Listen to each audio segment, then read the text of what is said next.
Greetings, friends and families, and welcome to another episode of Seekers Session. And I am Shema Alkaf together with Indra Sahi. Yeah.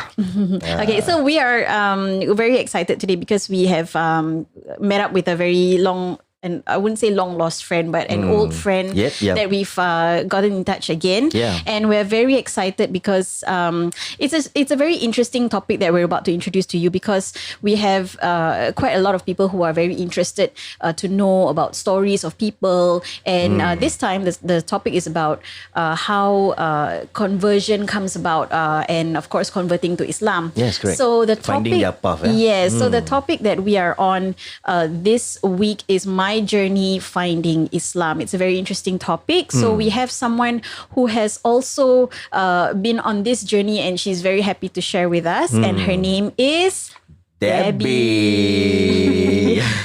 Welcome, Sister Debbie, to Seekers Session. Assalamualaikum. Thank you so much. Thank you so much for having me here today. I mean, we are very grateful that you are willing to come into our studio and share with us today. Not just with us, with our viewers and listeners out there on your path and journey, right, on finding Islam. Yes. Because I think this is something that me myself also try to understand further, deeper insights on the triggering point, right? People who convert to Islam, find Islam in their own ways, you know. And I believe this kind of stories would give more motivation to a lot of Muslims out there, especially for me, right? Upon hearing this kind of motivational stories, right? Hopefully, right, it will give an uplifting and beneficial values. Actually, it's also for not just for the Muslims out there, but also for those who are still thinking about converting. Because I've known some friends who actually took them really quite a number of years to really think about taking that big step, to convert to Islam. Some of them are still thinking about it because they're thinking about, how it can affect their jobs or their friends. Definitely the repercussions can be quite daunting for a lot of people. Yeah, correct. Yeah, true. So we want to start off, right, by knowing how do you come to know about Islam? What is your when is exactly your first encounter? Maybe she can introduce herself. Oh yeah, sorry. About her background. I'm quite excited to know the story. Yeah. Maybe you wanna share with our viewers and listeners a little bit about your background. My background. About yourself. Introduce yourself. That hasn't been heard before. I used to act before. I used to be on Hollywood. If only I was that popular. Let's see. My background is actually, I am Singaporean, and most people wouldn't really guess that by my looks. But I am Singaporean, born and raised in Singapore. My mom's Chinese. My dad's is actually Australian. Oh, okay. And my mom remarried after she divorced my dad. So I grew up in Singapore, but I went to international school. I went to the German international school and studied everything in German. Everything was about the German history and all that stuff. So I never really mixed with a lot of proper locals until my late teenage years. I would say when I was maybe about 16 onwards, when I started to do a vocational training with one of the companies in Singapore here. It's actually a German firm, but of course you're working with a lot of locals at the end of the day. And then I'll go to school and have my classes and then go to work after that as well. So that's when I really started to mix with a lot of locals, learn a lot more about the local languages itself, and that sort of thing. Learn the Singlish, yeah. If you wanna, wait. When you talk about language, right, I find it very interesting because you said that your father is Australian, but why not send you to an Australian international school, and why German? Okay, when my parents divorced, I found out maybe a few months back actually that I was barely one when my parents divorced. Oh, I see. Okay. So it was my Really older young. sister and myself. My mom and my dad went through a bad patch in their marriage, as it happens sometimes. And they divorced when I was barely one. So came back to Singapore because at that time I believe we were living in Australia, in Perth. and then came back to Singapore. My mom went off to find a job and worked so that she could look after us. In the meantime, we stayed with our late grandmother. And throughout that time, she then met my stepfather, who is German. So growing up, Right. Growing up, then he was working with Deutsche Bank at that time. Before he left, and every few years they get a choice of different locations where they want to travel to next, or whether they're going to be posted in another place or another country for a few more years. So one of the options was to go back to Germany. The other was, I think, Singapore, and then there was a third location. I see. So he thought that one day he would actually be going back to Germany with the entire family. And back then, I mean, you're talking about over 30 years ago. Yeah, wow. The transition would have been a lot easier if my sister and I could actually speak the language, because in the place where he used to live, this small little town, nobody really spoke English. So especially, you have a lot of elderly people as well. And if you don't speak English back then, they're quite racist already then. And he didn't want us to have really a bad experience going there. I mean, we've been there. Over the years we traveled to Germany quite a bit, but of course, if you move there, it's a different thing altogether. Right. Wow. Very interesting. Part of your early life, right? Yeah. And So, then, so you can you still converse in German? Oh, definitely. Yeah, definitely. Definitely. It's part of you already. Not say it's part of me, but my older sister's married to a German guy. My younger sister is married to a German-Russian guy. And my younger three siblings basically live in Germany. So I still, Wow. Right. So the connection is still there. The connection is still very strong there. Right. That's very good. Okay. So when we fast forward to you in Singapore, and then you had to find an internship, was it something? Okay. So maybe you can share about that. So the internship was with a German firm. Basically, it was in, believe it or not, import-export trading as a merchant. And so we basically go around the different departments trying to understand what each department does as a whole, and how it ties together with a company, how they help each other and that sort of thing. And then, of course, throughout the years, I was there for about 3.5 years. And of course, throughout that time, that's when I started to kind of do part-time jobs as well. So on the side, I'd be working banquets, events, that sort of thing. That's how I somehow a bit got into F&B as well. Right. And that's where you get to meet more locals. Yes. Yep. Get to know about them. Yeah. Just want to ask you this question. Were your parents very protective over you on who you should mix with, especially during your youth time? Definitely, that plays a impact. You see, like for certain parents, they would say, okay, you should not mix with the locals, or should not mix with the Malays. Maybe maybe this kind of perception that parents have. No, actually, my parents were never that way. They were. I was actually a very timid, very shy girl growing up. I actually never really mingled with a lot of people. My parents actually tried to put me into a lot of activities where it required me to mingle with more people, work in groups to kind of open me up. But they struggled with that a bit. I myself struggled with it growing up. It was only after my mom was overseas. My family had moved back to Germany. I stayed in Singapore to finish my studies. And all alone by yourself, or? All alone by myself. Wow. I wasn't staying with any of my relatives. My mom had rented a place, so I was staying there in the meantime. And it was supposed to be a short trip for her. And then she was supposed to move there eventually. And then after I finished my studies, I would move to Germany. In the end, it didn't happen. But during that time, that is kind of where I started to actually go out and party, be a wild child, I guess. Because you were alone. Yeah. You were alone. The freedom of not having to kind of explain to my parents, where am I going, what am I doing, who I'm hanging out with, why am I coming home at 3-4 o'clock in the morning, like that's a dream for every teenager. That's a dream. But on the high side, that kind of lifestyle doesn't suit in the long run. Definitely. So for about 10 months basically before I moved in with my mom's late elder brother, I basically went wild.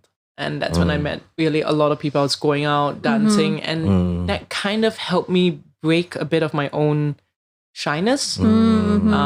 Where people would see me on the dance floor, they're like, hey, you dance really well, that sort of thing. And then they kind of like pull me over, have a drink with them. And then that's when I kind of started to learn how to really communicate and socialize, with true. people. Yeah. I see. Okay, so perhaps maybe from like but sorry, just want to say, maybe on the side, right? One way to break the ice is to actually dance. Music, you know, brings everybody together. Yeah, it's true. Whether you dance well or not, it doesn't really matter because it's entertainment. And it's in the dark. You know, Madonna have a song, right? Music, what? Music makes me lose control. Music make me lose control. Yeah, it's true. Okay, so I mean, everybody has had their episodes lah of you know, finding themselves, discovering themselves, feeling lost, getting lost, you know. So perhaps maybe you might have had those moments where you felt really lost, and then you know, going forward into how you discovered Islam from there. Yeah. I mean, growing up, there were a lot of struggles for me within myself. It was also not only just religion, because religion in the end played a huge part with my family. Not so much in the sense that they were very staunch Christians. I mean, my family is actually Christian. They're Christians, okay. They're Christians. But my mom was ill, and she wasn't practicing before that. I see. So of course, like with every parent or with every person, you kind of lose your way for a bit, and then no matter how many years later down the road, most of them find their way, some don't. You know, everybody's journey is different. So of course, when that happened, my mom fell ill. She kind of went back into her religion, and it kind of somewhat tore the family to two different sides. Kind of split them apart, and I became sort of the peacemaker. Like, I would go with my mom to kind of appease her. The rest of the family didn't want to go. My older sister struggled because she's a scientist. So at that time, I mean, at that time this happened, she was about 18. She's becoming a young adult. She's trying to understand herself. You know, she's studying science and Scientology, yeah? Yeah, and biochemistry and molecular biology. So it was quite a factful thing. So for her, it's okay, if I can see it, you know, I can understand it, I can research about it, I believe it. But I can't believe in God because I don't understand God right now. It doesn't exist. See God, that sort of thing. You know? Okay. So she struggled with that. And then of course, being the second, I was kind of like, okay, mommy, it's okay. I'll go with you. I'll go with you to church. You guys won't hide. Go. I got your back for now. So in a certain way, it was a struggle for everybody. And later on, my parents are also divorced again. So that's when I started coming into puberty. For me, puberty was quite late. Late 16, early 17, around there. So it was quite a journey throughout the time. Right, Wow. I see. So that relating back to your dynamics, your family dynamics, it is very interesting where you grew up in that kind of environment where your mom, due to her sickness, then she draw herself near to God, right? I think that is relevant. That is very relevant. Yeah. And you yourself back then, you are trying to be the best for your mom, and at the same time the best towards your siblings, right? And that kind of friction and conflicts, I believe it would exist, for many years, right? You yourself dealing with that, and back then you have not much knowledge about religion itself on a general perspective. How do you actually approach your way of thinking, right, in terms of understanding religion back then? I don't even know. You don't even know? No, I don't. To be very honest, there was actually an incident where there was a huge fight between all of us. Actually, my mom and the kids and my stepfather was involved. And it was it was one Sunday morning because my mom, I think, was a bit upset. My younger siblings didn't want to follow my mom to church that morning. And I think my older sister and I had already said, no, we're not going that particular day. That we were quite tired from school and everything. I see. But my mom my mom really wanted to share it with my younger siblings, especially. I mean, us being older, of course, we already kind of understand religion. We know what to do, that sort of thing. But she really wanted my younger siblings to enjoy and experience the joy that she got from going to church every Sunday. So sometimes this forcefulness can come across a bit aggressive, unfortunately, and it got into a bit of a heated argument in the early morning. And there was an incident where I suddenly just kind of piped up. I told my mom, like, look, everyone has their time. When they're ready, my sister, she'll be doing it, but not now. She's going through school and everything. She's still understanding science and how the conflicts, happen with God and, where it pairs with each other and that sort of thing. Wow. And then I said, the three younger ones, they're too young to understand. They don't understand why they have to go to church and all this sort of thing. And then after the whole argument, my mom kind of like stormed off and she went to church. We kind of said, okay, never mind, let her be. Let her cool off. She's kind of disappointed lah. Maybe. She was quite disappointed. And I understand from a parent's perspective. I mean, if you love your children, you want to kind of share that joy with them. Or same with a partner, you want to share those joys with your partner. But when it becomes an argument and if you feel like they've ganged up against you. So I think my mom was a bit hurt by that. But it wasn't done intentionally, of course. It just happens in the morning. And my stepfather turned to me and said, Deb, where did that come from? I mean, I was barely 16 when it happened. And then I was like, I don't know. I don't even remember half of what I just said. So it's just like in spontaneous moments, I'll know what to say. Yeah. But if you ask me to repeat afterwards, I don't know what I said. Sometimes when we are young and ignorant. Yeah. This apply to me also. Young and restless also. Young and restless. Right. But I think it's not so much about religion that was drawing your heart towards closer to your mom. I think it was more of compassion lah. Yeah. Both. Right. It was both. Yeah. I mean, I enjoyed going to church. I had nothing against Christianity in a way. I grew up with it. I didn't exactly have a choice like most people because don't. that was what was surrounding you at that Correct. time. Yeah.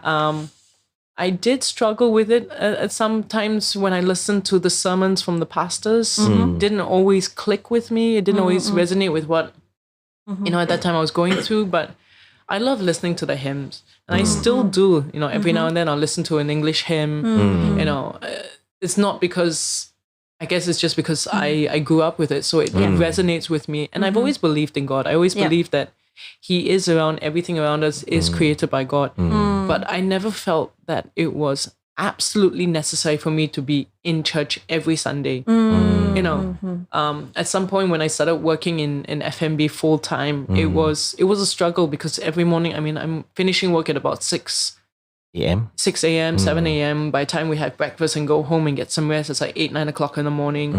And on a Sunday, when you come home after 4 days of working, long night shifts, you kind of just want to sleep in. You don't really want to be going to church in the morning. And then at some point I did feel bad as well. Like, it doesn't make sense for me to go to church. I just finished having a drink. I'm kind of smelling of alcohol. And now you're asking me to go to church. I don't think this is quite right. So you have that self-conscious lah. I did. You know that, okay, you know what? It's not right. So why should I, lead this kind of double life? Yeah. Correct. And I guess I've always had that self-conscious with me. I would say that's my downfall as well. And there are times when I can kind of ignore it and go, never mind, just be wild and go with the flow. And then there are times when I'm like, no, never mind. You guys go have fun. I'll just sit here. I'll be okay. Try to be more reserved a bit. I try to be more reserved. So it really depends. I have very odd mood swings.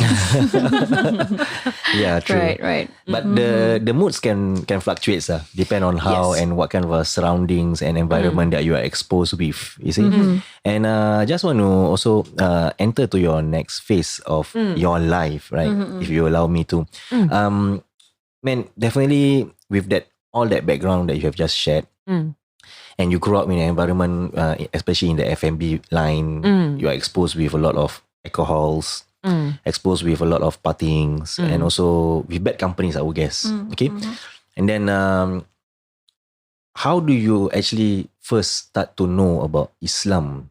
Right? Because it's quite interesting. You see, within that environment itself, you manage to find maybe you managed to get exposed to this this Islamic religion itself. So maybe you want to share some light on that. That is actually quite interesting. I actually met somebody. This was actually much later in my life. Must have been about 25, around there. Okay. When I met this particular person, and he didn't strike me as someone who was Malay. The way he looked, the way he dressed, and the way he spoke didn't resonate with what a typical Malay in my mind was. And we started hanging out. We eventually started dating and all. And that's when I found out about his name and his background and everything. But at some point, I did think about, like, okay, you know, he is Malay. You know, if this continues, if this does become serious, you know, religion is going to play a part in this. True. But I said, well, look, I don't even know where this is going right now. So kind of push it to the back of my mind. And then things in the end did start to get really serious with us. And that's when he kind of started to push the topic a bit of, you know, Islam and me converting one day. And already back then, I really had this feel about things that I do. If I do something for someone, it never seems to really last. If I do something for myself and it is genuine that I want to do it for myself because it is good, there is a journey there. Whether or not, however long it lasts is a different topic, but usually it will be a lot smoother. Transition is a lot better. I'm a lot happier with it. If I'm constantly forced into something, I tend to run from it, or I get very agitated with people. Like, I would just stop talking to them, because to me it's, you don't understand me, you don't know me. True. So of course, whenever we were together, he would every now and then bring up the topic, like, so would you convert? The usual question, would you convert for me? Or would you convert in general? Sorry, just to interject a bit. He himself, right? Is he a practicing Muslim, or back then when you know him? At that point when I knew him, no. From what I knew, he was not a practicing Muslim. Not a practicing Muslim, okay, I see. But from my understanding was that, I mean, when it came to Ramadan, he would fast. He would do his best to fast as well. But in general, like, throughout our first few years together, I never really saw him pray. I never, you know, saw what it was like. We would go for Raya and all that, but yeah, it's the general thing that you see when you go to family visitings and all that. I think for what you have been exposed, like going for Raya, you know, even fasting during the month of Ramadan, some of our community, especially Muslim community out there, they treat this more like a culture, rather than the way how religion, the way how should a Muslim lead rather than a way of life. Yeah. It's more of a culture. I have a few friends who are converts, you see, and they are exposed to all this. Every year they will go to Raya visiting, and it's kind of like what the Chinese do with their Chinese New Year when they go visiting every year. You know, it's sort of like, it's a culture lah. It's a culture. It doesn't really resembles a lot on the way we should live our life as Muslims. You see, Right. So it's very strange. I mean, it's very unique. Sorry, it's very unique for you yourself, Debbie, that you find Islam in a place. In a place, and you met someone in a place where it's haram in a way. In a way, it's a very negative environment. If you are Muslim, right? And subhanallah, I mean, like, God is great. You see, and He can give you guidance at any angle that you are unaware of. You see, well, it was not an easy journey. I mean, even for him, you know, I hope he does one day forgive me as well for making him go through all that with me over the 5 years we were together. I mean, 5 years is a long time as well in a relationship. Yeah, and true. to have been sitting kind of on the backboard wondering, like, is she ever going to convert? Will she ever do this for, you know, for us, for him, for love? Is a real struggle and a lot of patience. I never said no, I would never. I did at one point say highly unlikely, because we did go, I think it was about 2 years after we started going out. And he asked me if I would go with him to the Darul Akam. Darul Akam, yes. Go for a beginner's or an introduction into Islam. And I said, yeah, sure. I mean, I don't mind. At least in my mind, it was always, okay, you are with somebody, you see yourself being with this person till death do you part. Even if I decided not to convert, it would be at least respectful to understand his religion, as civil marriage in a way. Because for my mom, it was always church wedding. It's gotta be in the church, in the eyes of God, in that sense, the essence of marriage. That just add more pressure. That's why my mom never actually knew any of my boyfriends until one of him. Wow. Yeah, I never really brought guys home. It's like, oh yeah, this is my friend. This is my friend. Everybody's my friend. I'll bring girls home, but no guys. Too Fat have a song and it's just a friend, right? Yeah, yes, it's just a friend. So of course with him it was, I told my mom one day, and we had just, I think, dropped off my sister or someone at the airport, and I was telling her, I really like this guy. Yeah. I think we're good for each other. And I'm quite serious about it. But then when she heard his name, she was like, this about the conversion is going to come up, and you're going to talk bullshit to me and all kinds of stuff. And I said, no. I said, if I ever convert, it is because I want it, not because somebody else is forcing me to do it. Because I know it's not going to work for me. So there's absolutely no point in somebody pushing me into something I don't want to do. Yeah.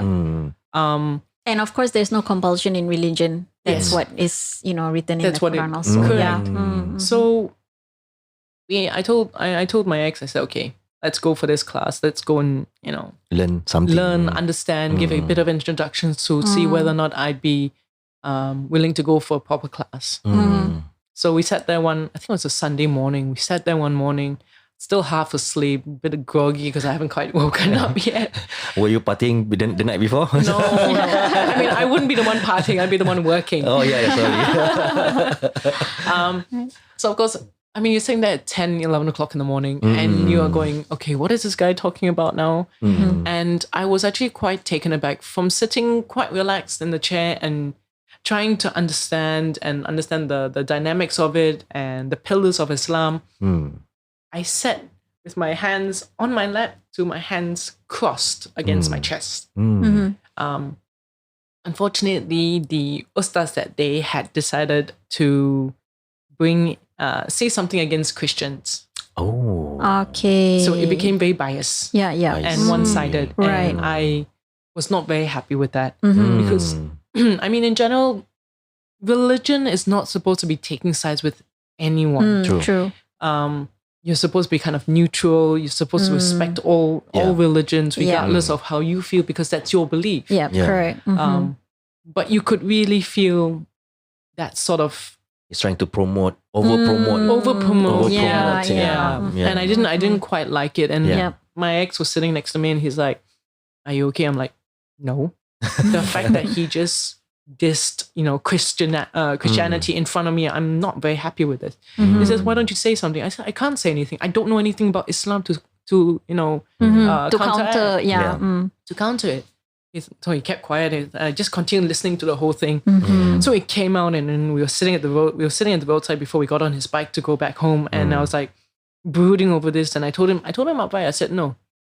I said, the only way you're ever going to get me or convince me that Islam in any way is good is if you find another teacher. I said, I'm not going to Darul Kam again. This is not happening for me. Right. I'm very sorry. I said, the way it is going right now is highly unlikely you'll ever be able to convince me.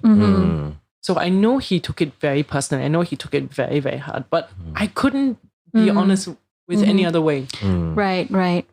And after that, we kind of dropped the topic for a bit.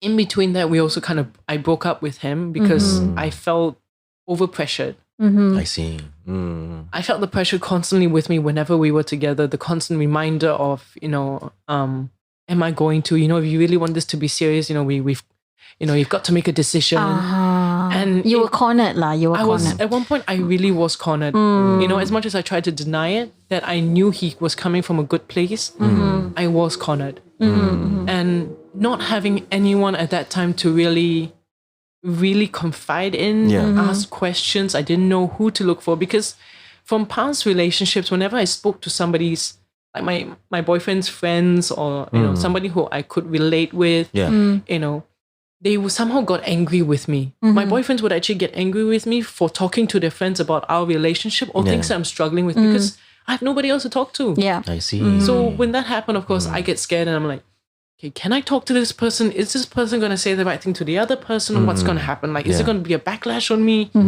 So over worrying and overthinking things, I kind of retracted and started to kind of become a hermit in a way. So I wouldn't. But that make things more worse if you. You take it in all by yourself. It just accumulate a lot of pressure and unnecessary stress towards yourself. It did, and that's why at one point I actually broke up with him. And then he couldn't understand because compatibility in that way, we were good for each other on certain levels. And it was really a struggle for him. So for the next 5 months about 5 months after that, we would still keep in contact. I see. Whenever he struggled with understanding what went wrong with our relationship, I said, you know what, just give me a call. We'll sit and talk, when I'm done with work or when you're done with work, whenever we're free. Yeah. During that time, I even took him to one of his first rock concerts because one of my favorite bands was coming to Singapore, and I was like, yes, And who's that? That was Alter Bridge. Wow. So when Alter Bridge came to Singapore for the first time with the Rockfest concert, I was like, you know what? Instead of working my events, I'm going to party this one time. I'm going to go headbanging. Yeah! And so I took him to his first one, and we had a really good time and everything. Fond memories. And then one day we were sitting at Holland Village, and he asked me again, so, where is this going? And I laid it out for him. I said, look, I would love to continue this relationship with you. Yeah. On one condition. You have a choice. It's civil or nothing. Either we go civil marriage or we end this here. And we're just friends. That's it. So I leave the ball in your court now, because for me it was already a struggle to get my mom to accept civil marriage for me. When all of us would have to get married in a church by right. Yeah. Right. So my mom accepting civil marriage was already like a huge step. And my mom can be a stubborn mule. My mom's a stubborn one. We kind of inherited. Knowing our parents coming from a very traditional background, they do. They do. Right. So when he gave me his decision, he said yes. So he decided on civil. I told him, I said, look, don't be disheartened by this. It doesn't mean that because I asked for civil now, doesn't mean that, later down the road it may change. Yeah. It's just that for now, to take this pressure off me and let me kind of, in my own time, regardless of the length of time you have to wait, let me go through the process. I'm juggling work. I'm juggling my family issues. I've got so many pressures from my mother already as it is. To have that added pressure from you as my partner is not something I actually need, because you're supposed to be not only that, but you're supposed to be my sole my comfort. Yes, correct. I'm supposed to be able to go to you with anything, but with this religion between us, it became a struggle for me to even confide in him, to open up to him. And so he said, okay, fine, he'll back off, from asking and everything. And then we moved on with our life. We continued dating. And then it was in, let's see now, what year was it? I'm kind of to trace back my steps. 1969? I think it was sometime in 2015. Wow. In 2015, he asked me if I would ever consider, actually it was his friends asking me as well, whether I would consider. They mean his friends also is quite involved in your, the way certain people were a little bit involved, but they were there to kind of guide me, or at least be able to answer questions that he may not be able to tell me in an appropriate way, or he doesn't know how to explain. Is his friend religiously inclined, or are they just a bunch of the same group? Or the same, like party, happy going, like My ex was weird that way. He had two, not really weird, but I would say you have different groups of friends that you hang out with. I see. So you have like, if you want to term it as the halal yeah. group, and then you've got the boys that you the hang out. haram group. The no pork, no lard group lah. Yeah, Yes, yes. I mean, most of them. I mean, honestly, right? I know so many people, regardless of religion, who eat things that they're not supposed to. Yeah. But they do it out of respect outside, not in the house. Or they still drink, but they don't smoke, or they smoke and they don't drink, or they do both. So Yeah. honestly, whether to call them really halal and haram, I really don't like to put terms. It's still quite grey on that. Correct. And I think also in a way it's different for them. I mean, everybody's journey is different, as I mentioned before. And honestly, who are we to judge? Yeah, True. I mean, if I'm judging them, I'm not judging myself enough. Yeah. Because Yeah. I have no right to say anything. Whatever they've been through, I'm not in their shoes. Who their parents are, what they've gone through with their siblings or with their boyfriends. It's not my journey, it's not my life. Right. So I do try to remind myself that each time I try to criticize or judge somebody, look at myself in the mirror and go, am I doing the right thing? The only person that can judge is Allah. He's our creator. He's the one who, gave us Give the life. final judgment. Yeah, and he's the one who gives the final judgment. Yeah. If I start doing this, then I know my punishment is going to come for me. Right. Wow. So his friends were involved. Just thought that I would have somebody to talk to. And they were both male and female, so I would get two different perspectives of things. So when they asked me whether or not I was willing to learn about it, I said, yes, I'm always willing to learn. Yeah. But don't force it down my throat. Yeah. Exactly. Don't be okay if I agree to it today. 12 hours later, we're sitting in a place where I'm learning about it. Give me ample enough time. Yeah. Be it 1 week, be it a few days, be it a few months, kind of stretch it out a bit so a person has time with everything else that's going on in life to kind of mull over it, have a few days. Sometimes you are so busy with other things you forget. Yeah. True. We're only human. But none of us are perfect. And I'm honestly far, far from perfect. And it was a real struggle for me. But I said, okay, let's do this. And one of his friends that had been going for religious classes near Kembangan MRT station, I can't remember the name of the mosque, but there's one. Masjid Qasim. Yes. He was telling me that this particular ustaz was quite good. He's an elderly guy. He was only in his, actually quite young. He was in his 60s. Yeah. So unfortunately, he passed away the year I converted. 1 month actually before my conversion. Oh. Yeah, so it was quite emotional. sad. Yeah, it was quite emotional because I was hoping he would be around for it. But unfortunately, you owe him I a lot. owe him a You owe lot. him a I lot. really, really do. So maybe you can describe a little bit about his demeanor, perhaps his aura that really got He's you all to be strange. very But, interested. but before that, right? How do you actually met him? Who actually introduced you to this ustad? Maybe. That was one of my ex's, well, my then boyfriend's friend, one of his best friends actually, and they were there going for classes. So they told us about him, and they said, converts and non-Muslims, it's free. I see. You just attend the class. If you like it, you can keep going. You don't have to pay anything. And then at the end, or even throughout the class, you want to ask questions, just ask questions. Why don't you come for one session, just in one class, and then see how you feel? I see. So I was a bit nervous, but I was like, okay, you know what? I love this guy. I want to be with him. Let's do this. So I sat there in the class, and then so we're all waiting, and I'm nervously sitting. My boyfriend's sitting on one side, I'm sitting on the other side of the room. My boyfriend was kind enough. He would get. He actually called a couple of his friends who usually go for religious classes to join us that day, so I wouldn't be sitting by myself. Because female friends. Correct. Because I wouldn't be able to sit next to him. Yeah, correct. So some of them who are married, have kids and all that, the wives, they came.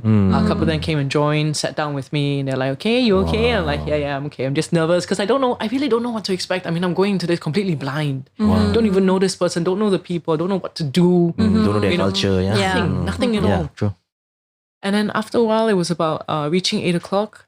And eventually this bit of a frail guy starts, slowly walking in with a walking stick and everything, sits down. Then the ladies and guys around that work with him were helping him put on his microphone and stuff and setting up the computer and everything.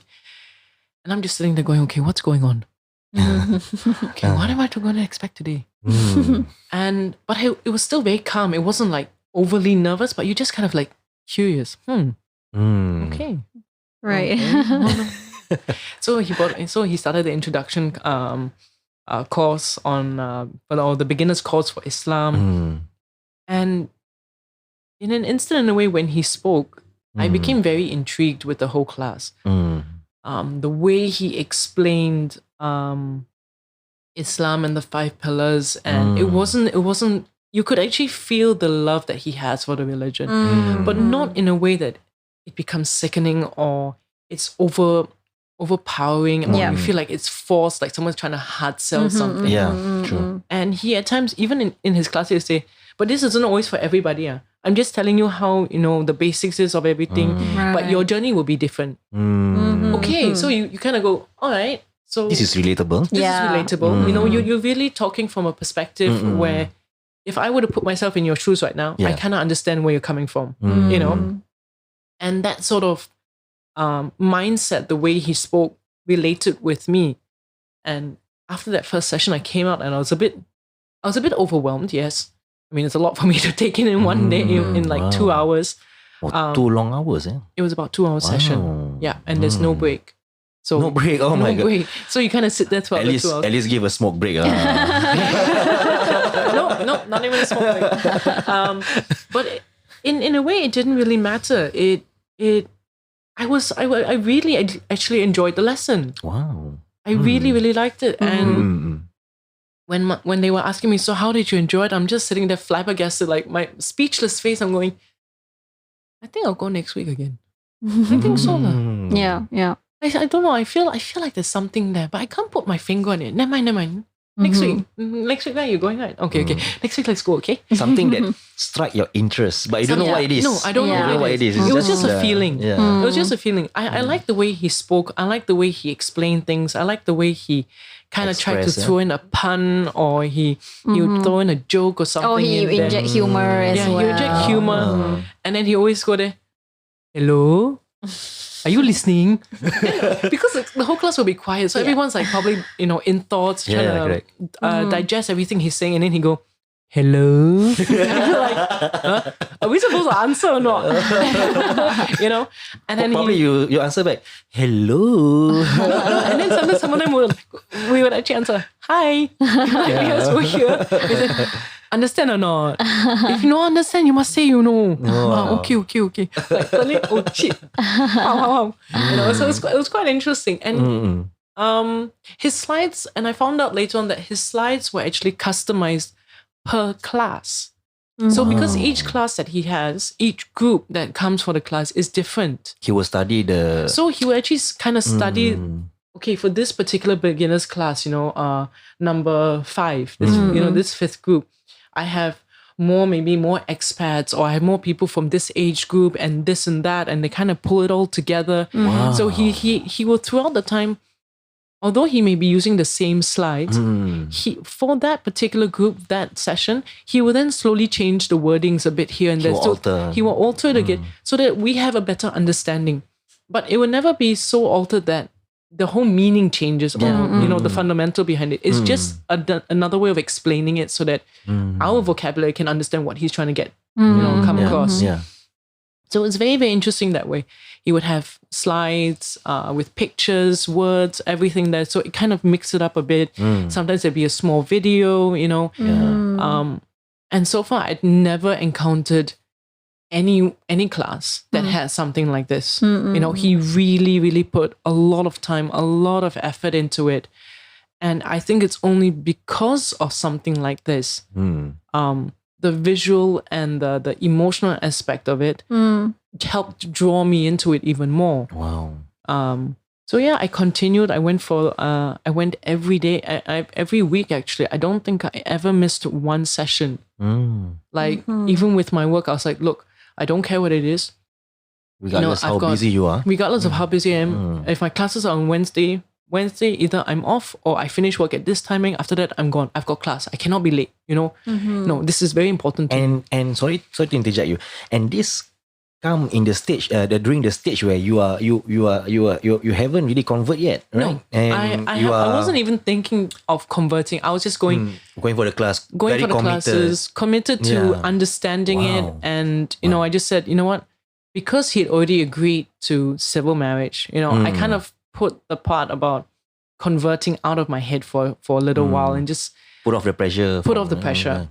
But like I said, I would never say no to learning about it. And it is something that I needed to do for him as well. So that, when we go and visit his parents or they do something or there's certain gestures that I don't understand, if I hadn't gone for the classes, then at least I know. Or at least even so much as how they pray or the timings that they pray, this sort of thing. So it's just a better understanding. But after that first session, I said, okay, I'm going to go for a second one. He said, okay. And then I went for a third, I went for a fourth, and I went for about 5 months plus until MashaAllah. it was just before Ramadan, and that's when they took a break. So in between, we, my boyfriend would try and get me to kind of open up about it, but there was a closure there. I couldn't really talk to him. I couldn't tell him, what I was feeling. I couldn't even speak to his friends that much really because I don't know whatever information I'm giving them or how I describe it that made sense to me, whether they understood. Can they translate into Can they their translate own? to him? So it was a bit of a struggle at that point, and things between us, our relationship began to kind of go haywire.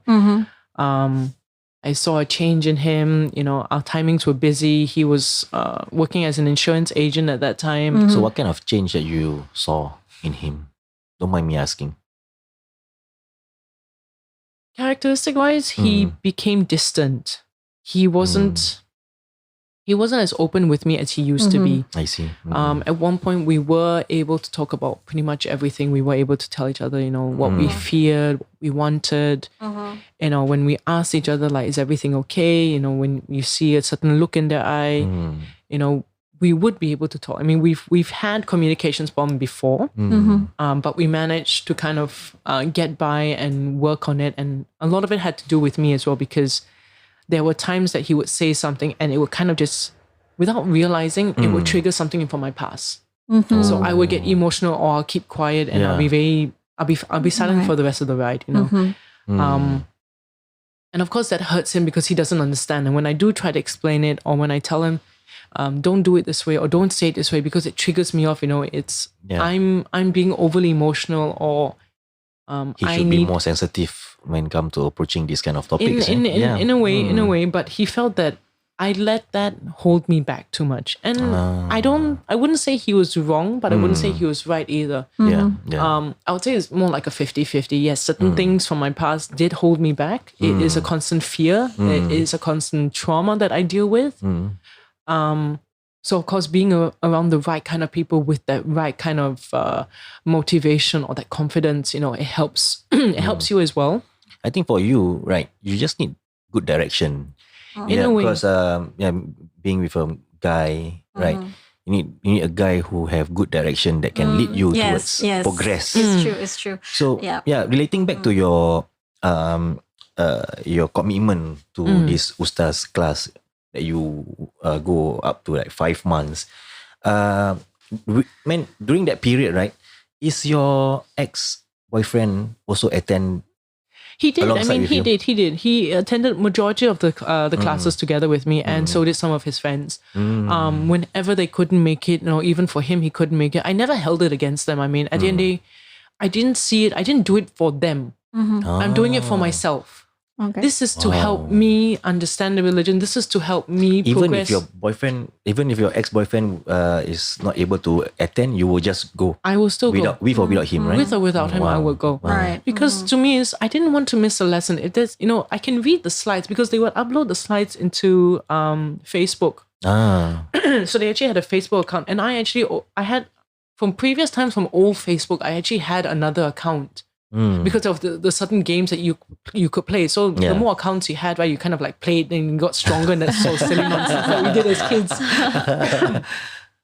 But yeah, so I had another account, and I didn't want my mom finding out because my mom was on my default Facebook account. So I said, okay, I'll use this one.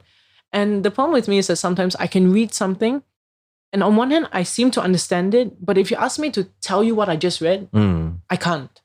It's like, it's in my mind, I understand it, but I don't know how to explain it. Yeah, true. So sometimes sitting in a room, hearing people talk and people communicate that way helps me to understand in different words what he's written, and I can relate. So my mind process is a bit weird. I'm somewhat dyslexic. I grew up with dyslexia. I went for classes for it to kind of help understand. I had a bit of a speech problem as well, certain pronunciations of words, articulations, the phonics of the alphabet I struggled with. So yeah, my mom also did put me through a lot of tuitions and classes just to be who I am, kind of. Wow. So of course, when it comes to learning new things, I take a much longer process, but it has to come willingly from me as well. Yeah, if I'm gonna sit there with a book and I really don't care about it, nothing I read for the next 5 minutes is gonna sink in. Like I can read it, I can tell you, okay, so they're saying this and this. But will not benefit you lah. One doesn't benefit me. Two, I can turn the next page. I'll go back and go, what did I just read? It's literally in one ear out the other. It's completely just gone. passive reading kind of. Passive reading, yeah.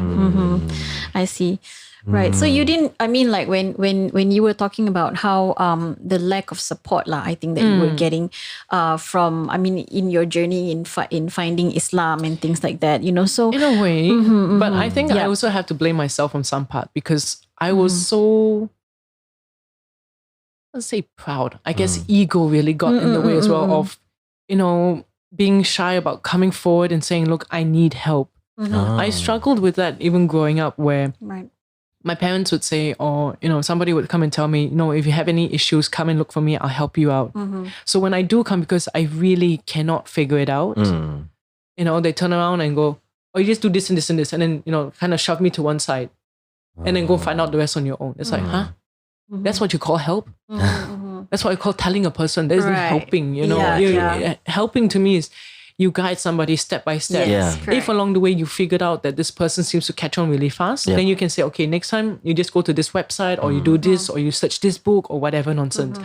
But they didn't seem to get that with me. Nobody really seemed to want to, except for a few people, maybe about 2 or 3 people, I would say nobody really wanted to sit down and go step by step with me through things in life. Really guide me, really sit down and talk to me about what goes on, how you feel and all this sort of thing. Yeah. The only time you're going to get a session like that is if you see a psychiatrist. Right. Yeah. And you have to pay for it. Yeah. You have to pay for that. So where did you eventually find that support that you needed? It was, I still have to thank them as well. It was my boyfriend's friends, the 3 of them. There's a few of them, but I would have to really sound out a couple of particular ladies. One of them, she really didn't care that I was just, his girlfriend. Because they're a very, very, very tight-knit group, even so much that you can be a girlfriend for like 7-8 years, but as long as you're not married into, you're not married to him, you're not comfortable with the group itself, you're not even added into their, what they call the familiar group chat on WhatsApp. So if you're not married to him, you're not coming into this group chat, because this is literally family. We hold each other true to family this way. Like, we're there for you. We'll help you out in whatever we can. We may be silent for a while because we're busy with life, but they are all there and they're all bickering. Everybody, it's like they're all sharing everything in this group chat, and I was one of those that was with him, but I was never added into the group chat. Right. So you really understood. But nonetheless, she took the effort. She took the effort, She reached out to me. She would like say, hey, okay, babe, I'm coming down for class today. Help me save a seat and all that sort of thing. Because she knows I'm always early. Okay. I'm always early. Like, if I'll be there 1 hour before, I'll go to the coffee shop, sit down, maybe have a prata, dilly-dally, have a drink. And then after that, like, okay, buy what drink I want, then go upstairs, go to class, sit down quietly, play game, the usual stuff. So I'm always early, and she's usually one of those late. Okay, I see. Yeah, it's actually good to be early also. Like sometimes even before going to work, like you start work like maybe at 9 o'clock. and you want to go early, like reach at 8 o'clock, so you can, just have a breather for yourself before you get on the rat race kind of thing. So yeah, it's kind of like that. Yeah. Yeah. So there are people who were there, but because of my past experience with asking help and all, it was a real struggle with me, and it still is even to this day. Asking people for help, asking people like, guide me here or to do this and that. It's like, I'll find my own way. If not, I'll just watch what people do, and then I will copy from there. If I see something weird or it doesn't make sense, then I will ask like, hey, why this, why that, Right. But otherwise, no. I could never really come out and say, can you help me with this? I don't understand this. It was it was really, really, really tough for me. And no matter how much they tried to help, no matter how much they kept saying, we're here for you, anything at all, let us know. I did try, but I felt something inside me I felt weird. I don't know why. I feel like I'm always disturbing someone else's life. Everybody's are so busy, I'm always coming with different excuses for myself of why I never asked. Right. But sometimes, I think for your case, right, it's much more relatable, right, and relevant for the person who tell you, okay, if there's anything that you need help, please, right, come to me. It's more relevant for that person who offer the help to really, really, really, right, reach out to that particular person, rather than waiting. Okay, this guy or this lady never message me leh, right? Never ask me anything leh for few months, right? Actually, it's supposed to be the other way around, especially for you. You are in that transition to convert. It has to be in that manner, you see, where they always have to give that check, right? How are you doing? Do you need any help? Probably, she don't need financial help. She don't need any kind of help, but maybe she need moral support. She needs someone to listen to her, to her but struggles. It could also be, that your friends who are along the path, they are also having questions on their own as well. So perhaps they might also, I'm just guessing lah. They might also have that, I don't know, like they do have that worry that they might not be able to answer your questions. Probably. So so that could be one of the things. No, if question like what is the rulings of this halal or haram? I think that will not strike first, you see. I think probably for those who want to understand religion, they want to feel that they belong to this religion first. See? So more to the humanity side lah. Okay, maybe we'll talk about compassion, respect to respect your elders and so on. Yeah, maybe you can start talking about this kind of topic, not to the extent where you need to talk about rulings. Okay, what's the ruling of solat? If you what's the ruling of the fourth ruling of solat? So honestly, even in the class that I went for, the beginners class at first, they never actually spoke about how to do your prayers. I remember one class where it was sort of like a snippet. It's like, okay, this is a pamphlet that we have for you. This is like a reminder for those who are the born Muslims who are coming back into it again, or they might have forgotten how to do their prayers, the steps and all. Right. So I remember receiving... It's like a refresher lah. It's like a refresher for those, exactly. And I remember seeing this pamphlet, and it was like in a circular formation of what steps to do.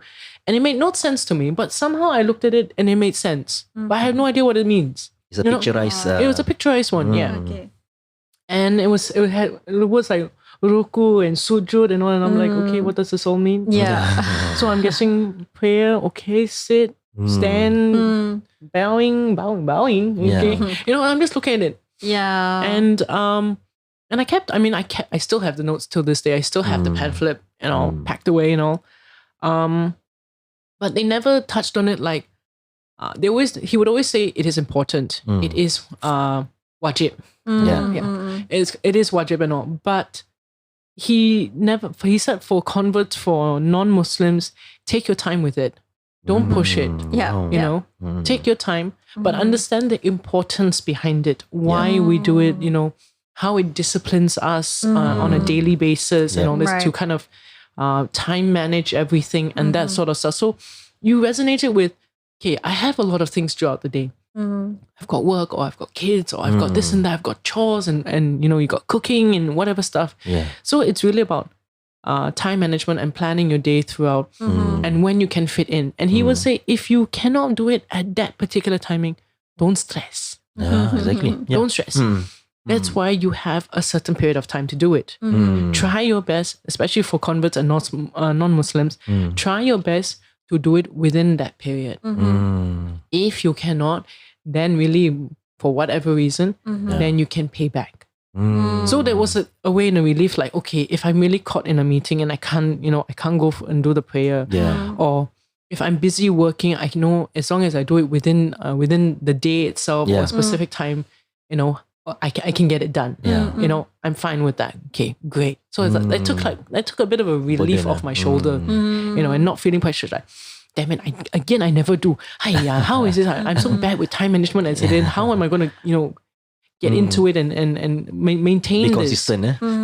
It does cause a concern, because at the end of the day, you don't want to do something and then become a hypocrite and do it and then you never do it again, or because of the restrictions, of the time frames, of the limitations and stuff, you feel caged in and you feel that you can't, there's no space to breathe where you can do your own thing, be who you are, and incorporate this into your life as well.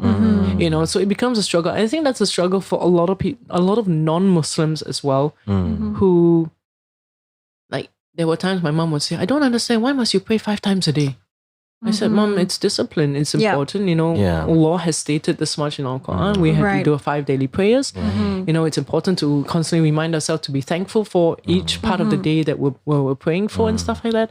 She's like, yeah, but 5 times is too much, really. I don't understand all these people, because this is coming from someone who's non-Muslim. She doesn't understand. She doesn't feel what we, or what we go through or what we gain from it at the end of the day. And I told my mom, it's okay. As long as I can do it, it's fine. If I can't, I'll do it later when I come back. As simple as that.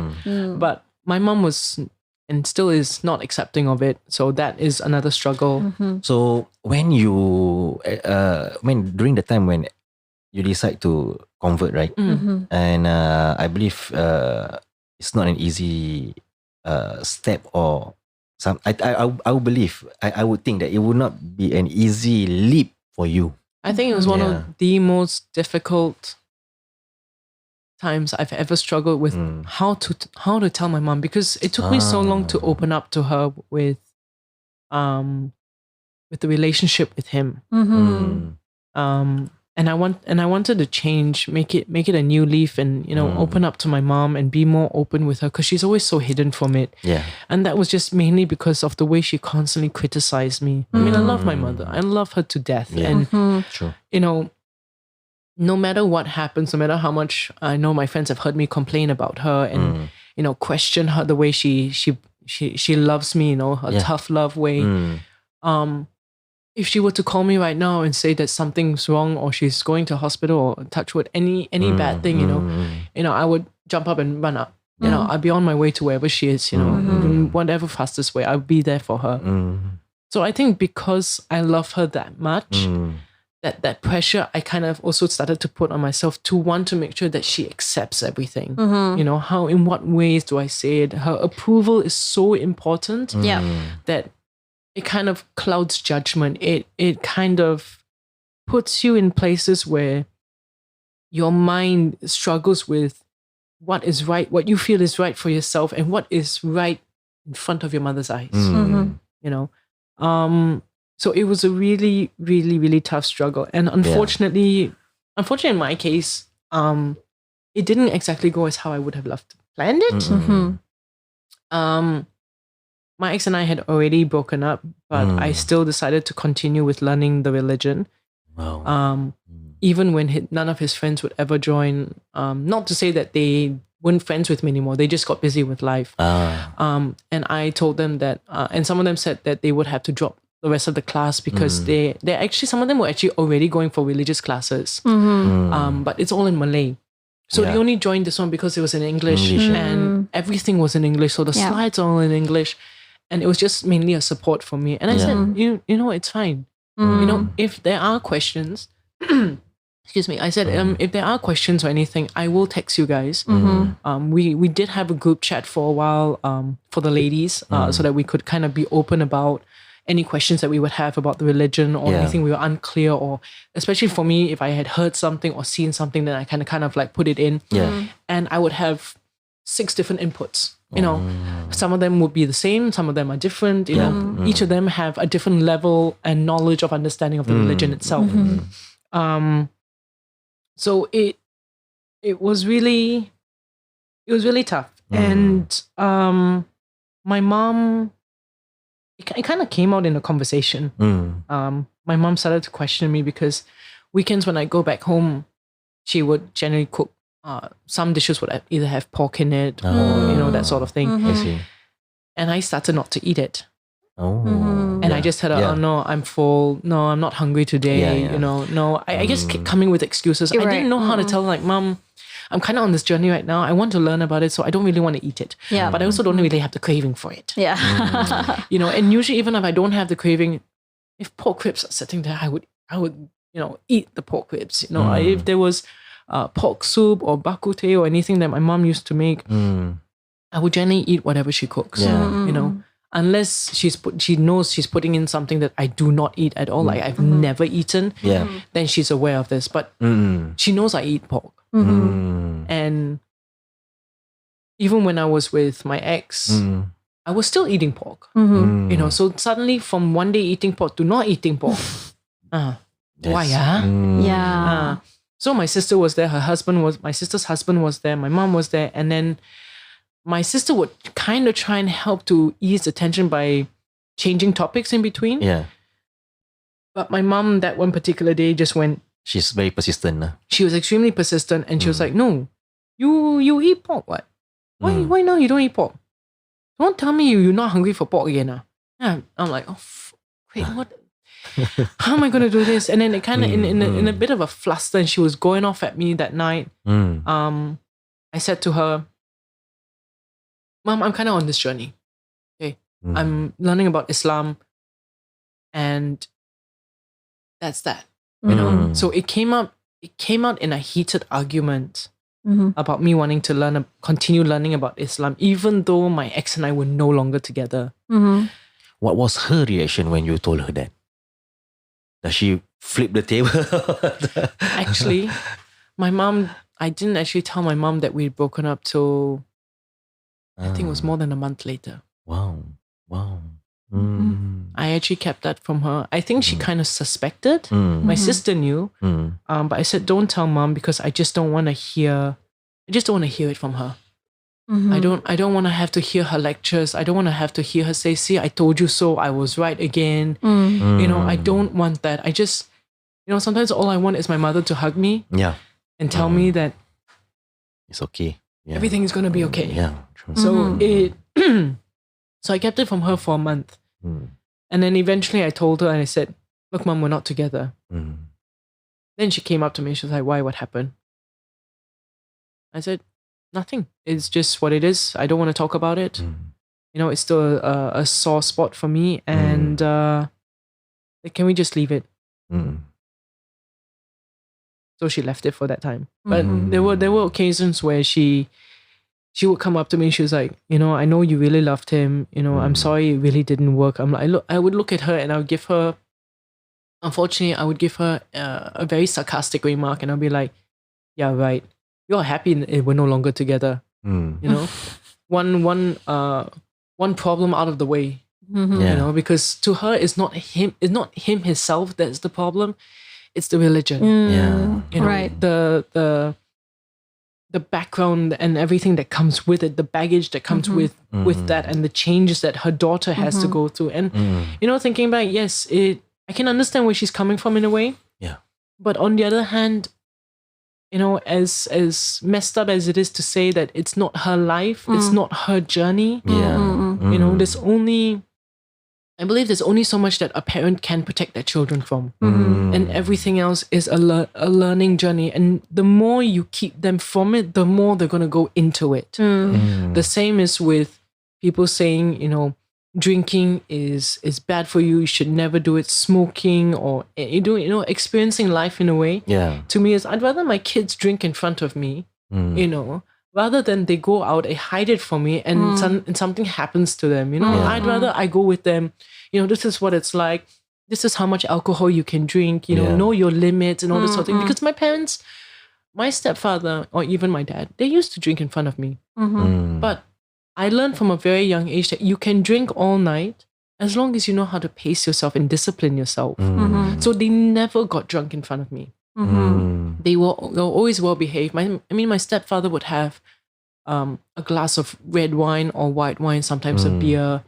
End of the night, if we had buffet and stuff at home, he would have a bit of a schnapps or something to kind of loosen up the digestive to kind of wash it down and everything. He'd have his shelves with bottles of cognac and whatnot sitting there. That's how I also learned to pour a bottle of red wine, is because he's the one who taught me. He's taught me about the twist of the wrist and all that kind of thing. There's a way to open up the bottle cork. To open the bottle, how you open a bottle with not the screw top but the cork. How to pour red wine, because it is liquid is a lot heavier compared to white wine. Why you have to twist and all this sort of thing. So I learned There's that different density to it. it's different from just going to work and learning it because of work. Here he's teaching it me at home, and he used to say, when you're old enough, you can have a drink, but know your limits. So it was always a constant reminder of knowing your limits. And because I never saw my parents drunk in front of me, whenever I used to drink, I never wanted them to see me drunk. So if I did get drunk, it's like, okay, my mom would either be fast asleep or she'd be out of the house at work. Then I would go home. Like, I never wanted her to see me drunk. I don't want her to see me drunk. It was embarrassing to me. Like, I've never seen my parents do it. I don't want to do it. You grew up in that kind of culture. Correct. I grew up in that environment. So of course, when parents, start judging you or start overprotecting you in a way, and they keep trying to take you away from all the bad things in life, I sometimes all the more want to do it. So of course, when my mom and I had the argument about the religion and everything, it got really, really bad. Luckily, on my end, I had already moved out of her place by then. And that night, she basically said some very, very harsh words to me. The whole argument lasted 4 hours plus. Wow. That's very long. But it's not easy for you to to receive it also. Yeah, of course. I mean, she's saying things, I'm saying things, my sister's saying things. We're bringing up our past. We'll bring up our late grandmother, and my mom's like, if your grandmother was still, you could hear this right now, she'd be turning in her grave and all kinds of I think everyone is just into that moment. You see? But I think, right, I mean, if it's with a woman, it can go on for hours. If it's the father, right, they will just walk out usually, because that's just how men are. They cannot take so much, verbal diarrhea. Women, on the other hand, they can really go at it. Really. Wow. And then it'll suddenly stop for a bit, and it'll come back again, and it'll stop, and it'll come back. It keeps going back and forth. Trust me. Really, it's like that. Okay, when maybe you can just take us to the part where the day that you want to say your shahada, because I'm so eager to ask you about that part, because I want to know, like, how does it feel like? Like that feeling of leaving the house, and okay, maybe you can take us to that memory, when you wanted to say your shahada. What was the feeling when you decided? Wow. It was about 3 years ago, 4 years ago already. Wow, mashallah. And I don't think I even slept much the night before. I was so nervous. I had gone to Geylang Serai. I actually made the effort to go out and get a dress for it. One of those, what do you call it? Abayas. Right. And I was like looking around and seeing, okay, which one should I wear? I want something nice, something that goes with what I have at home, with my shoes and stuff. So I was looking, found something really, really nice. It's a black color one that had some nice beading on it. And I laid that out that night. I said, okay, I'm going to be wearing this. I've got that ready, Repeated my shahada a couple of times. I did my prayers the night before. I even did it that morning because I was so nervous. I really didn't know, I didn't know what to expect or anything. Yeah. Right. excuse me. So I slowly walked up to Dao Akam. Went in. I was, of course, as usual, one of the first ones there. Were there anyone accompanying you during that time? I nearly it would with COVID now. If I'd done it during COVID, they all be very upset. Too many people cannot already. Yeah, true. Yes. I had, oh gosh, I must have had at least 10 odd people there that particular day. Your own friends or your? Well, actually, they were my ex's friends. My sister and my brother-in-law were there. Your own sister? Oh, My sister came. They supported. Wow. My sister came. Yeah, I told her, but I invited my mom, but she didn't show up, of course. Yeah. But my sister and my brother-in-law were there. Then there was Neela and Taufik. There was Firdaus and I think Firdaus and Nat, I can't remember whether they did join or they didn't join. I think they joined for lunch later on. There was Dee and her husband Imran. There was there were a lot of people. So when I walked into the room, I had like an entourage of people, like someone who's famous. Ushering you. Ushering me in. There was also, who was there? Izyan and Syed, her husband Syed. Wow. I actually invited my ex as well and even his girlfriend back then. And the parents and the family, actually, I invited all of them. I said, if you guys would like to come, you're more than welcome.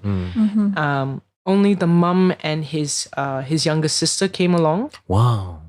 So they were there. They were there for support. Of course, my ex didn't show because his girlfriend didn't like it for whatever reason. Right. I mean, to me, I invited her because I thought, It's a very momental. Well, it's a momental thing, but I mean, he and I, we were still on good terms in a way where we were still friends. Friends, yeah. But I knew for a fact that if she's going to go through this, she might as well get a head start in understanding what is required, what is the decorum and everything about it. So I really had a huge entourage, but they decided not to come, and his father was not feeling well that day, so he stayed home. So I said that's fine.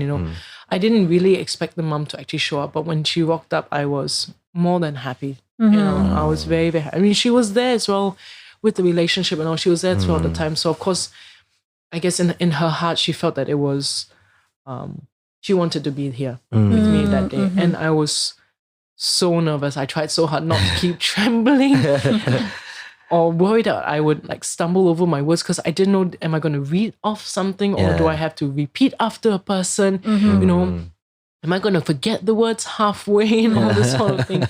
But yeah, it was an overwhelming yet it was a very beautiful feeling. It was one of peace and kind of solitude in a way, a tranquility that you kind of like, this is a new journey. You're excited, you are nervous as hell. It's a emotionally wrecking kind of feeling, but not one that where you become scared and you want to hide, but one that you're saying, okay, you know what?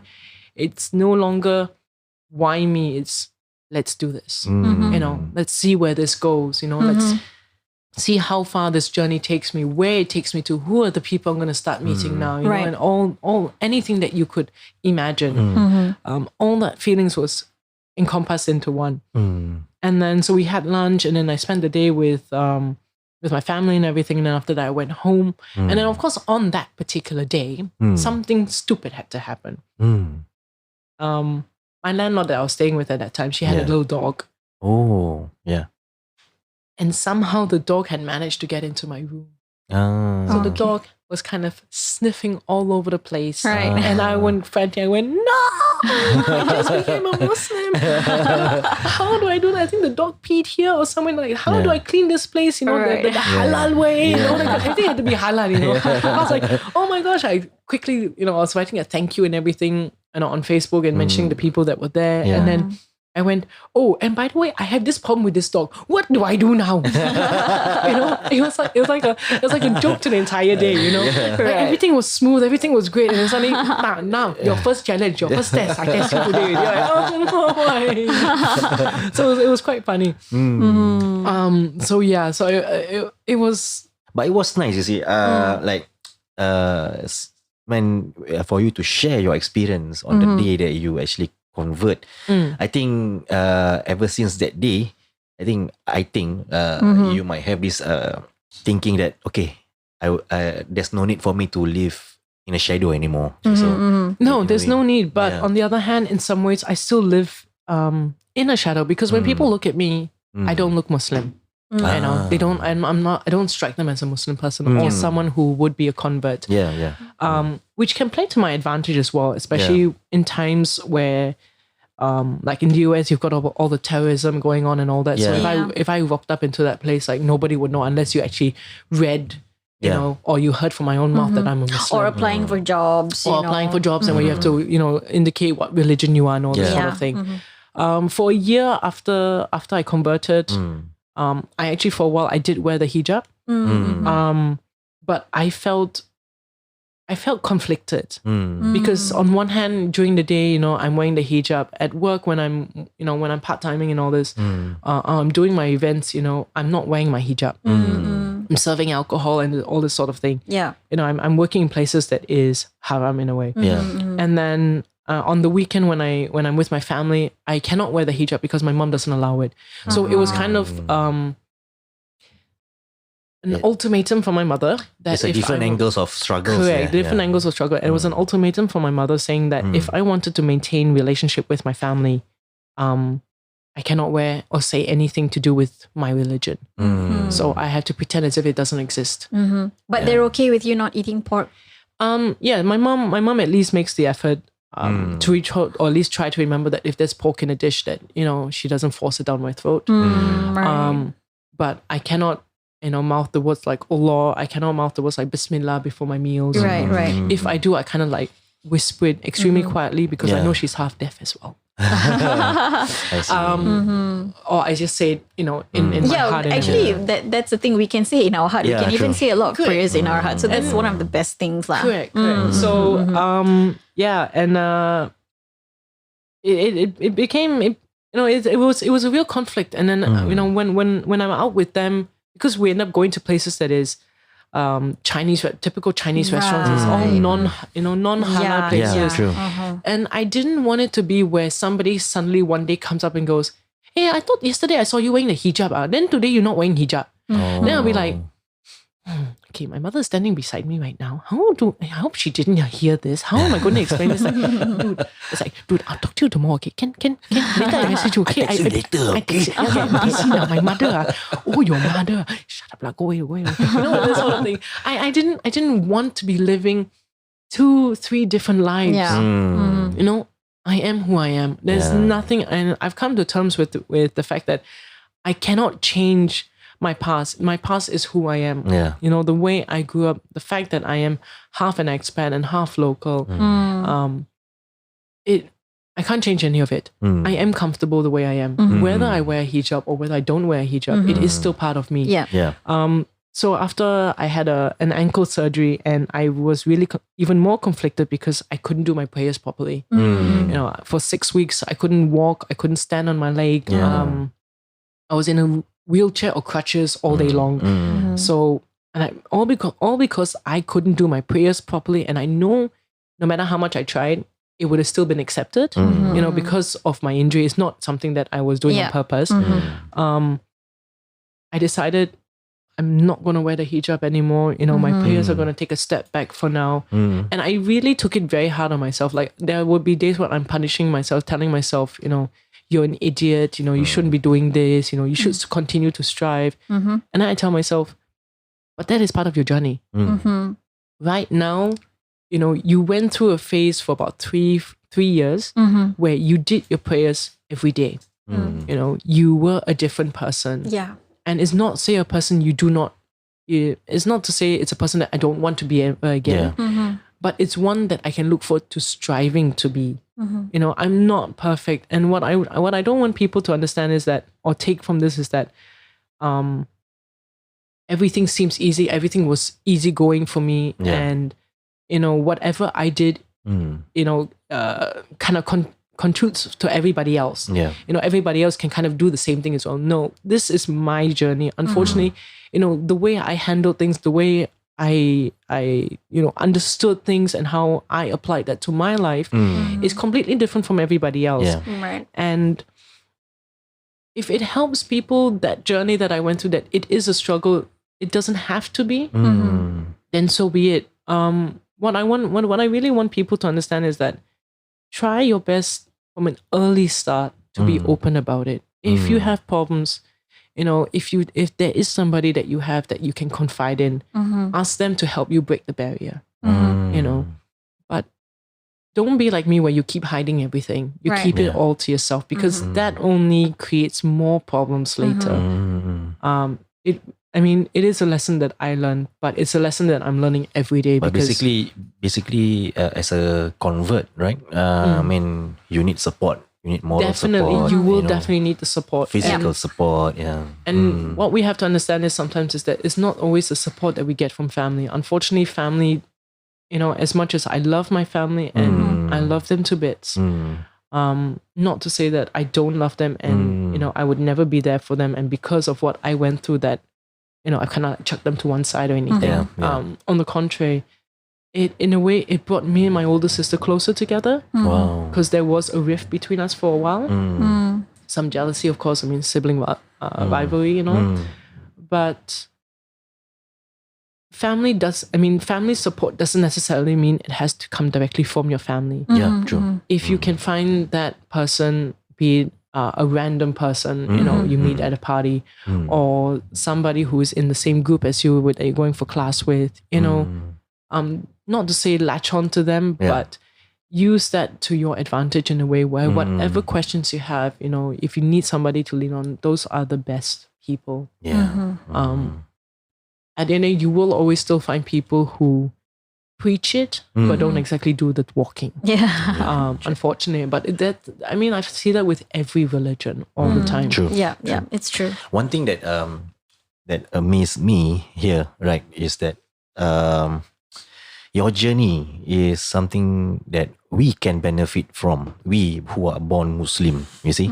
For those listening and for those who's going to view this content, I hope that it will bring more light and also motivation for all of us. I do hope so. I Yeah. mean, at the end of the day, the other part, of course, I haven't tapped on. I mean, people can ask me if they do like. It's definitely better in a conversation than texting, because of all the details they would want to understand, know about and all that. The day that I actually decided that I wanted to be a Muslim, I mean, this was 2 weeks after my ex and I had broken up. And it was after a conversation, like argument kind of conversation that we had for a few hours. And there was at one point we were sitting at West Coast, and I asked myself this question. I said, okay, I'm going to ask him, if I were willing to convert, let's see whether he would take me back.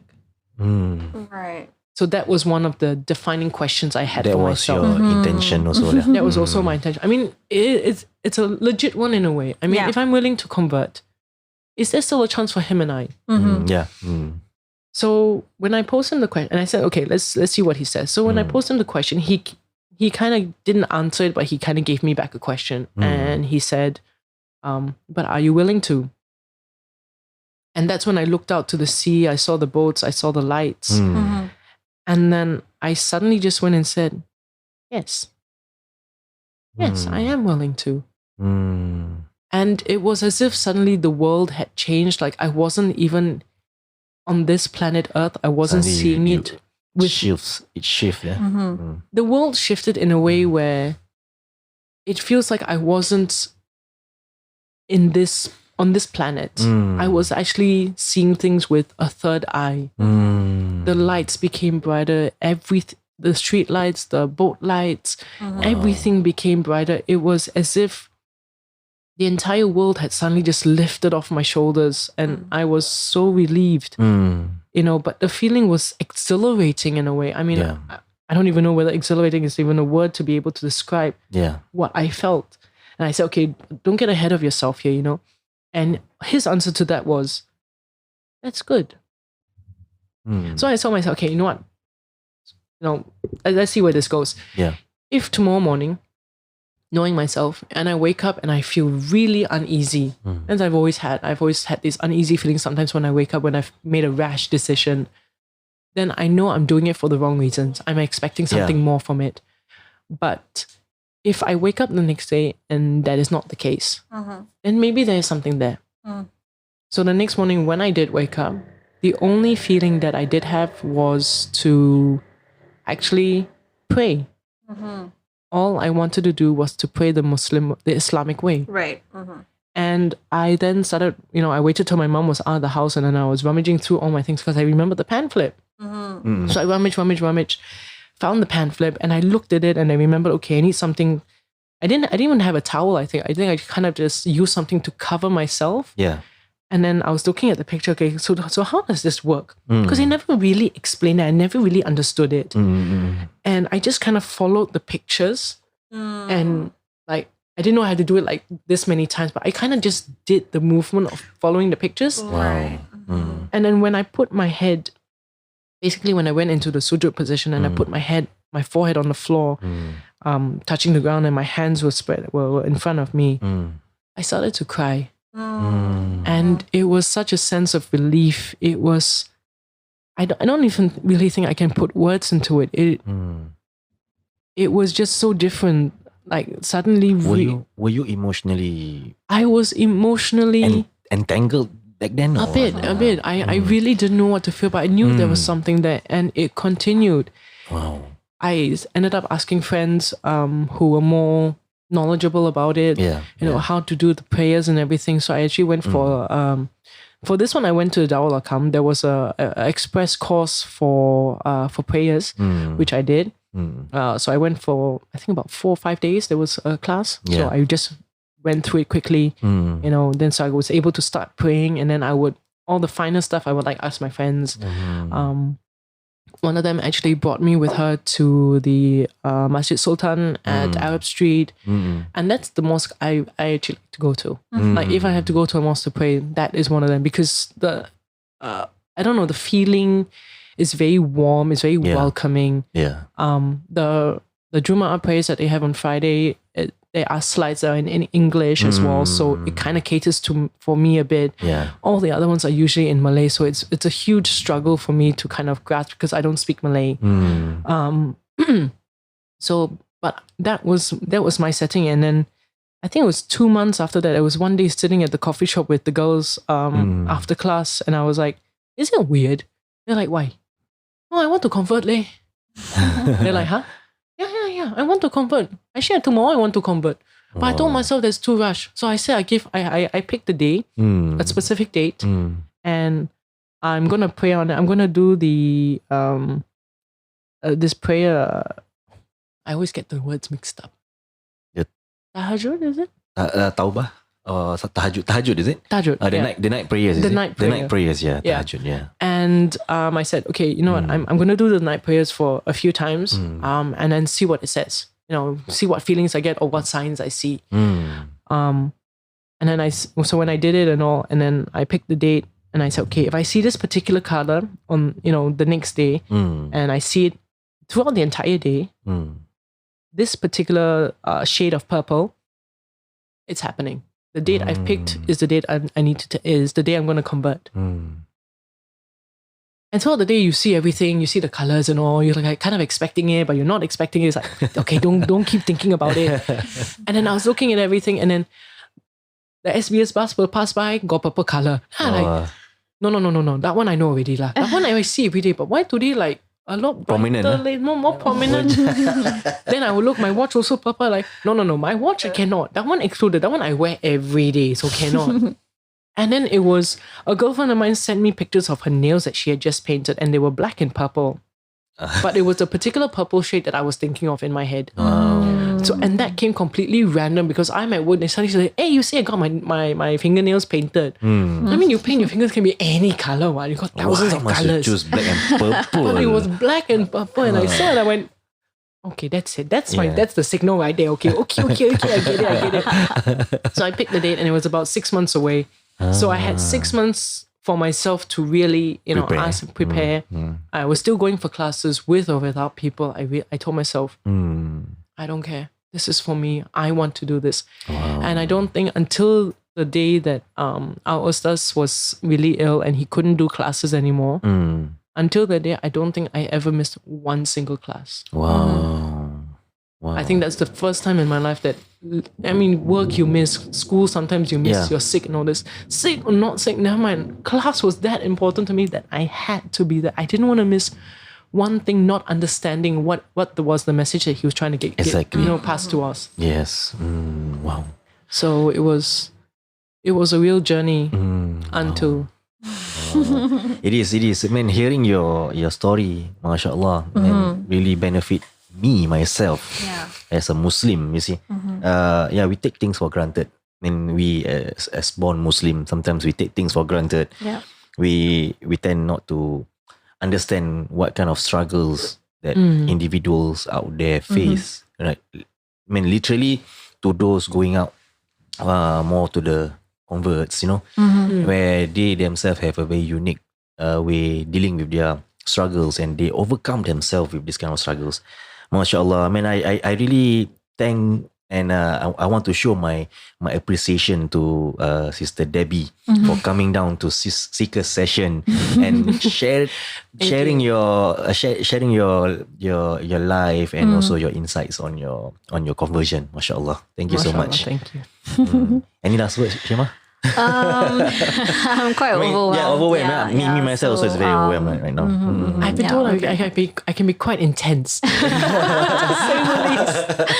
Yeah. I mean, it's I'm very glad to actually have Debbie on the show to talk to us about her journey in Islam. It's something that we also can learn as born Muslims. I mean, they have the born again Christians. They can also have the born again Muslims in a sense. I believe that. And, because we make mistakes a lot. In our lives, we get into things that we shouldn't be getting into. But at the end of the day, I mean, it's Allah who's going to be there for you, that kind of thing. If no one else is going to be there for you, Allah will always be there for you. That kind of thing. He has never left us. That's what I believe. Yeah, you just need to pay attention. You need to pay attention to the signs. And that's what Islam is all about. It's all about signs. Correct. So if you're gonna have that ignorance in you, you will not see the signs. Correct. Yeah, so it's as simple as that. Even Debbie coming to the show is a sign. A sign for us. Okay. Yeah, correct. MashaAllah. Yeah, it's true. Man, thank you again so much, Debbie. Not a problem. I just hope that people. I mean. Yeah.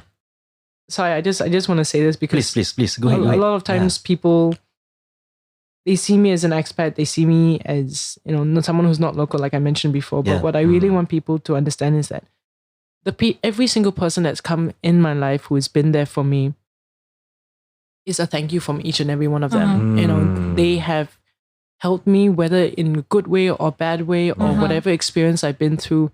They were part of that journey, and I don't have any regrets. What I don't want people to understand is, this person was bad. He put you through this. He shouldn't have done that. He should have guided you, blah, blah, blah, and all that stuff. There's no hate. Yeah. There's no hate. There's no malice. They're all there for a reason. They're all there for a reason, no matter how long or how short the period is. They shape who you are. They shape me as I have shaped them in certain ways. And we've been through our struggles. Yeah. But we should all be, at some time in our life, we should be mature enough to accept it and move on from it. And not be hatred towards others or to hate people for what they've done to us in the past or what we've done to them. I mean, everyone has heard my side of the story. They haven't heard, the other parties of their side of the story. Yeah. So I don't want people to take from it as a one-sided story only only, say like, I'm the better one, you are inspiration because you've been through all this. Yeah. Everyone has a different experience. But it's mindful to be understanding of what they went through and know that it's two parties in it. Yeah. We shaped each other. MashaAllah. Kind words, very, very kind words from our Sister Debbie. MashaAllah. Yep. Thank you again, Sister Debbie, for coming down to Seeker session. Thank you so much for having me again. MashaAllah. I mean, it's an honor for us, for me and my wife also. I mean, to have you on board today. And for our viewers out there, do not forget to like and share right, our content on our Facebook page, and also for those who support our content on our Facebook page, right, you can support us on our Patreon page at Arabic at Seekers Nest Media. Sorry. Arabic DJ was different. Okay, but nevertheless, all right, thank you so much for tuning in. All right, till we see you again on our next episode, inshallah. Till then, signing off from Seekers Session. Right, Assalamualaikum warahmatullah. Assalamualaikum.